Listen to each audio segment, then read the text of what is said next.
What's the meaning of chanterelle?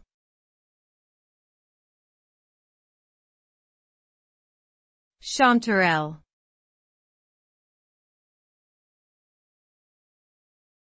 Chanterelle.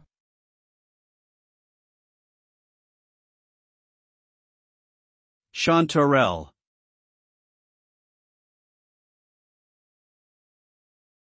Chanterelle.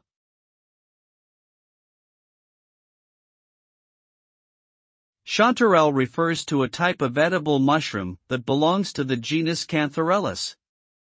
These mushrooms are typically orange-yellow in color and have an elongated funnel shape with ridges on the outside. They have a mild, nutty flavor that is highly prized by chefs and foodies.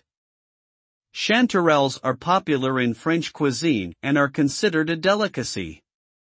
They can be sautéed, roasted, or used in soups, sauces, and casseroles.